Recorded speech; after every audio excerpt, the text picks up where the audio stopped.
Now, you're not new to the industry whatsoever. Some people may be hearing your name for the first time because of this movie. Yeah. But for those that don't know kind of your history, especially some of the big songs you've worked on, can you tell us some of the songs maybe you're the most proud of from working on?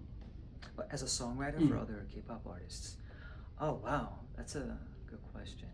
I so my long-term memory is really bad. Mm. So I'll probably just name the more recent ones, like "Hard" by Shiny. I especially like that song because I haven't written a song where it's like mostly like rap, you know, and so it was really fun and challenging to do a song like that. You know, when you were brought on to this project, I know that you said EJ really vouched for you on this project.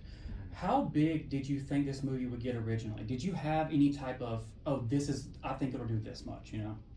No, not at all. I had no idea that it would get this big.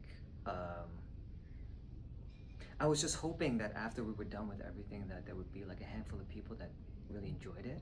So the fact that it blew up to this extent is just, yeah, it's amazing to me. Hmm. You know, when you're singing for a character, I'm assuming you had some type of visual representation of this is the voice that's coming out of this guy here. Do you kind of adjust your voice to fit what you think that character would sound like, or are you just kind of like, I'm just going to be me? Well, because I came into this fresh, you know, I'm a newbie when it comes to doing anything, you know, voice acting related. Um, yeah, I wasn't trying to be some, well, tone-wise, I wasn't trying to be someone that I was not. Fortunately, Ian Eisendrath, who was the executive producer for the OST, he was there to vocal direct me and guide me through the process. So I think it's really more about um, emoting everything properly, you know, the feeling. So I think I was able to do that decently with Ian's help. Mm. Yeah. You know, as a Korean American, you know, a lot of people say, you know, even like 10 years ago, Korea was not this big. You know, it like a lot of people didn't know the music, the food. Yeah. So how is it for you seeing today how big the culture has gotten like internationally? It's amazing.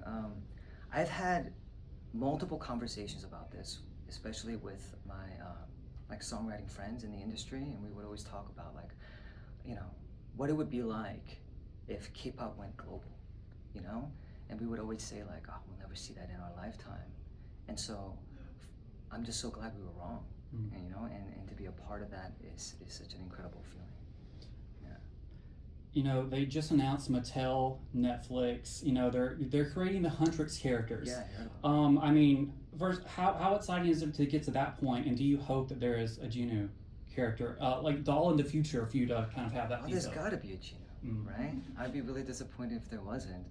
And yeah, I hope like they save one for me because I figure it's gonna go pretty quickly.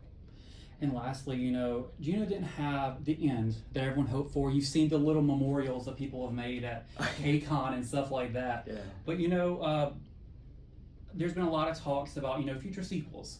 What do you hope comes out of Juno's story? Do you hope we see him again? Obviously, but what are your kind of hopes going forward for this character? I just hope they find a way to bring him back in some shape or form. There are some theories, like I'm thinking one of the easiest ways to sort of bring him back is to have like sort of like a backstory of how he became, you know, who he became.